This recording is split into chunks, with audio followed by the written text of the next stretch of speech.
very warm welcome to OBN Horn of Africa. This is Future Africa Spotlight. Today, I am going to discuss with a political analyst who based in US, Ajamu Baraka. Thank you for joining me. Thank you for having me.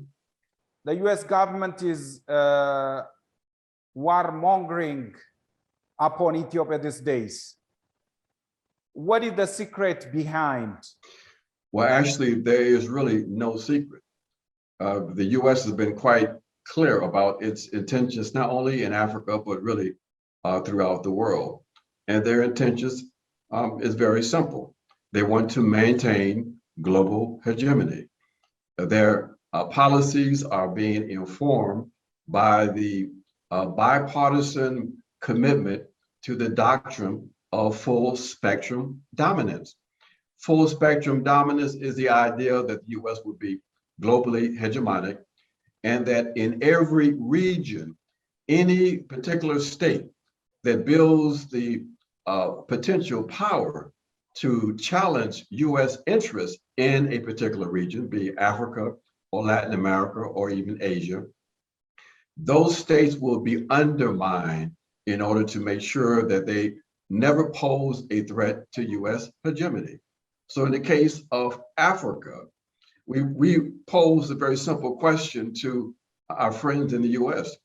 What is the most dynamic and right now fastest growing economy on the African continent? And the answer, of course, is Ethiopia. And we say, what was the most prosperous nation on the African continent just a few years ago in 2011? And the answer is Libya. Well, what happened to Libya? Libya was targeted and basically destroyed. What is happening today? Ethiopia is targeted, and there are attempts to try to undermine its national sovereignty and to balkanize the nation. Who benefits from that? What interests benefit from that? Well, it's quite obvious. So what we see in the US is a sophisticated, orchestrated attempt to garner public support for the policies and objectives of the US on the African continent, with Ethiopia now currently in the crosshairs of US destabilization efforts. This global media, majorly CNN, Reuters, Associated Press, and others, are really busy with disseminating false narratives. Recently, you tweeted and posted about hybrid war against Ethiopia, about manipulating the incumbent government, misinformation, about news fabrication and false propaganda and deceiving the incumbent leader in Ethiopia. What do you mean by? Well, you know, hybrid war is the methodology used by global imperialism today. It is a multi-dimensional effort to undermine the sovereignty of states that they have targeted. A central component of this hybrid war is the information war, the struggle around perceptions and the construction of perceptions. And so what we see with Ethiopia is that there is the creating the perception that the state is unstable, that the war that is taking place in the northern part of the country that was initiated not by the Ethiopian government, but by a regional entity, is in fact the responsibility of the Ethiopian government. And so they are galvanizing public opinion to support their objectives in that country. So this is part of the informational war that the private corporations that are supposed to be independent are in complete alignment with the political objectives of the US state. And people have to understand that this perception construction, this creation of certain kinds of narratives to justify imperialist penetration is a major element of the new forms of warfare that we see the Europeans and the U.S. engaged in. You've said the U.S. government is busy in intervening in that of Ethiopian politics for the sake of global hegemony. Is that the way how the U.S. government attain its hegemony? Is that advisable, like terrorizing a nation at the same time getting your own hegemony, or it's better to be ally of this nation and working together for common interest? Well, I think that U.S. policymakers make a determination from their point of view what method is most effective in advancing their interests. There is a internal policy debate, if you will, among the foreign policy community around whether or not the militarized approach to trying to maintain U.S. hegemony in Africa is really the best approach. There are some that say that it's important, instead of using a military first, a destabilization first strategy, that instead the U.S. should cultivate better ties with nation states that where there may be common interests, provide the kind of economic support and political support necessary in order to keep those states on their side. We have to remember the main objective or the main challenger to U.S. hegemony on the African continent, as it is seen by U.S. policymakers, is in fact the Chinese. So, you know, the question then becomes, what is the best way to try to counter the influence of China? And some in the foreign policy community have banked on or invested in the idea that destabilization that allows for U.S. military interventions, military agreements between the U.S. and various states is the route to go, the best way to try to counter Chinese influence.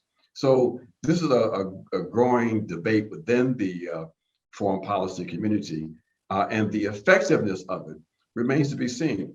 From our point of view, we believe that it's been very ineffective, that a state, for example, like Ethiopia, that could have been a state that would have been a stable, not so much partner, but at least having a ongoing relationship with the U.S.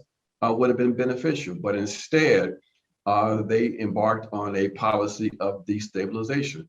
Why? It's about China, of course. But one of the major elements that we have to talk about when it comes to understanding U.S. policy in Ethiopia is that you have to also connect that policy to U.S. policies in the entire Horn of Africa and into Central Africa. That you can't understand Ethiopia without understanding what is happening with Sudan and Somalia and the targeting of Eritrea. So these are complex and interrelated issues, but all of them go to one thing, that the U.S. wants to maintain its control of that region, and they will align themselves with other forces, other states like Egypt, to undermine the ability of Ethiopia to exercise its full sovereignty. What will be the next phase of the U.S. government's attempt in destabilizing and making turmoil in Ethiopian politics? Well, the first thing is to understand how they use the concept of humanitarianism. Humanitarianism has been used as a weapon. It first really emerged in the 1990s as a justification for U.S. intervention, supposedly to protect human rights. We saw that in the 90s with the attacks on Serbia. It has since then become a very important element in galvanizing public support for U.S. interventions under the idea that the U.S. is uniquely qualified and has the responsibility to protect vulnerable people around the world. So that humanitarian intervention and the responsibility to protect is part of the ideological weapons, if you will. It's part of this hybrid war concept. Okay, that's the first thing. The U.S. is bent on undermining the power of and the integrity of the Ethiopian state. The next step, and understand this, the military element of the conflict in Ethiopia is going to continue until there is sufficient pressure put on the Ethiopian state to come up with some kind of quote unquote national reconciliation process. The main thing they want to do is to create a political situation in which the forces from the north, TPLF, will be reintroduced into the governing structures of Ethiopia. They think that that will provide sufficient leverage for them to undermine the peace process between Ethiopia and Eritrea, and to slow up, if not to stop, the completion, the complete opening of the Renaissance Dam project. Understand this: the Renaissance Dam project is seen as a threat to a number of states, including, of course, Egypt. So again, the destabilization taking place and will continue, unfortunately, in Ethiopia is connected to these very important and complex economic and political objectives.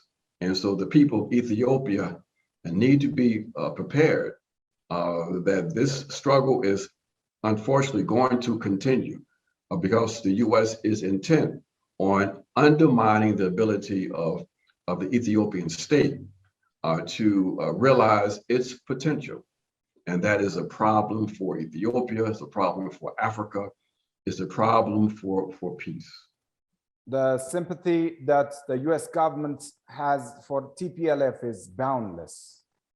And really, the US government is in melancholy of losing TPLF. The US government's affection, which is dedicated to TPLF, is really amazing. What is their bond? The bond, cold, objective interest. U.S. policymakers, they care about nothing and no one. They are driven by objective interest. If the TPLF is the instrument to be used to balkanize the Ethiopian state, then they become the friend of the U.S. Just like Ethiopia for quite some time was seen as the friend of the U.S. under the TPLF. So this is what drives the U.S. There's no sentimentality, there's objective interest. And that is what needs to be understood, that social forces in Ethiopia have a hard question. And that is, no matter what the internal challenges or contradictions may be, the question becomes, is there a commitment to maintain the integrity of the Ethiopian nation? And if so, then what are people prepared to do to in fact do that? Because the US and European forces, they're quite clear.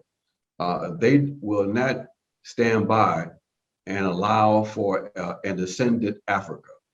For them, the continued balkanization, the continued dependency of the African continent is a requirement for them. And so, Ethiopia is key in this struggle, not only for Ethiopian independence, but also for African independence.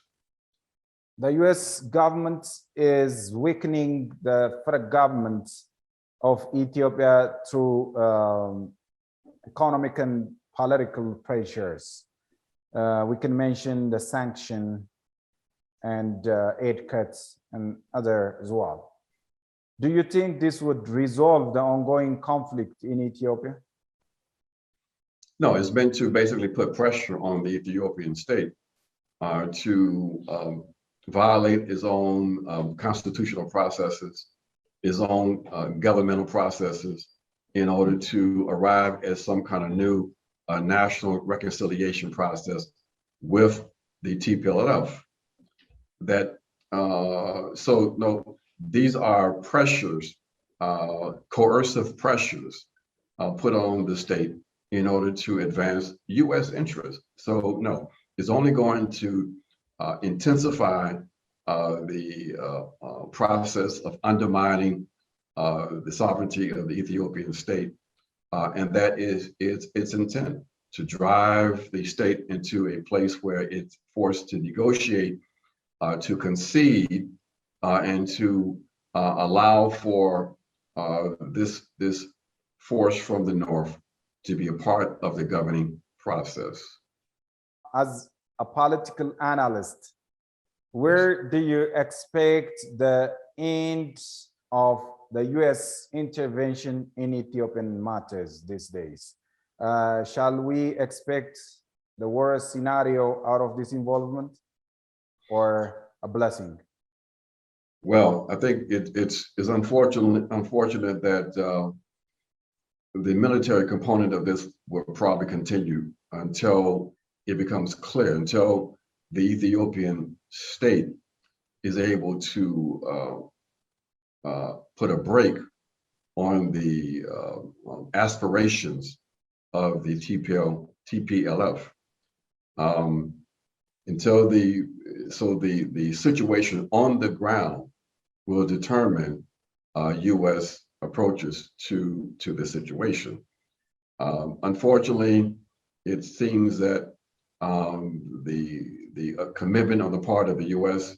is to use coercion and to allow for its proxy forces to undermine the state, to destroy a valuable infrastructure, and to engage in activities that violate objectively the human rights of the people of Ethiopia. So we have that factor. The other factor is this, that can influence what is happening in Ethiopia. That is a more aggressive and clear position on the part of anti-war and anti-imperialist forces outside of Ethiopia, in the US, in Western Europe.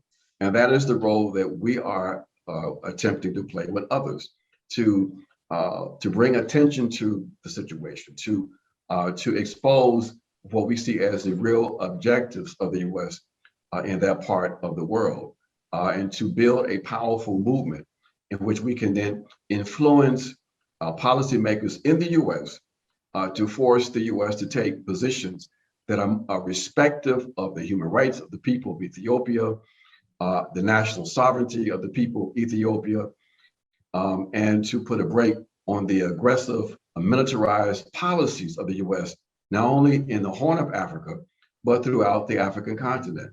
The Black Alliance of Peace, we just finished a month-long campaign on the US Africa Command, or AFRICOM, demanding that the US withdraw its bases on the African continent and its military relationships, and to demilitarize the African continent. So we are attempting with others to address the situation politically, centering what we call a people-centered concept of human rights that calls for respect for self-determination and the collective rights of all people. So that's the other element that has to be developed.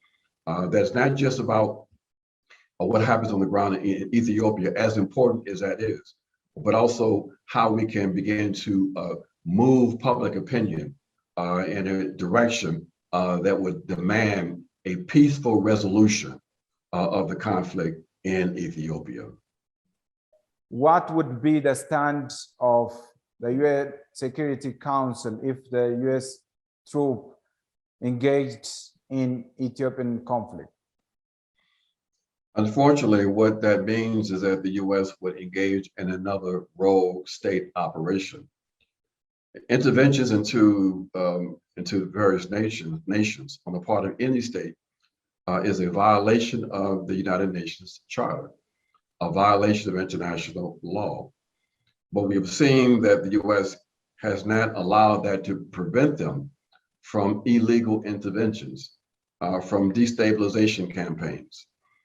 So that is a possibility. We don't believe that of course, the U.S. Security Council will probably oppose, because there you have the veto process there. But this is where the role of the African Union comes back in.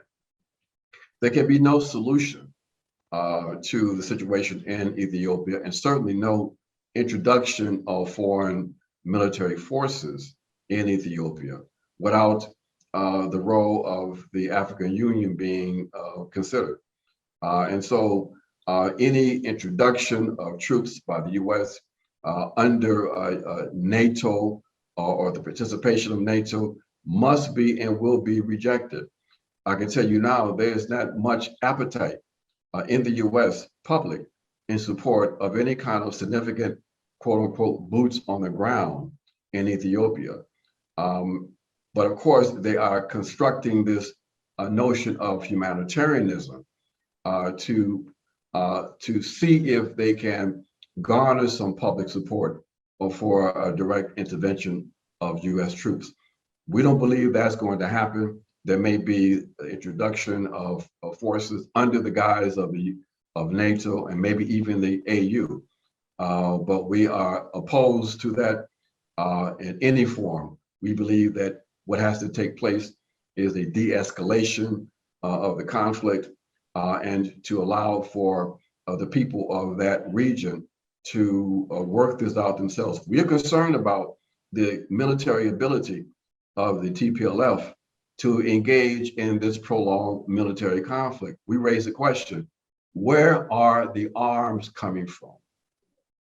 And when you raise that question, then you can begin to really reveal the objective interests that are involved in attempting to undermine the sovereignty of the Ethiopian state.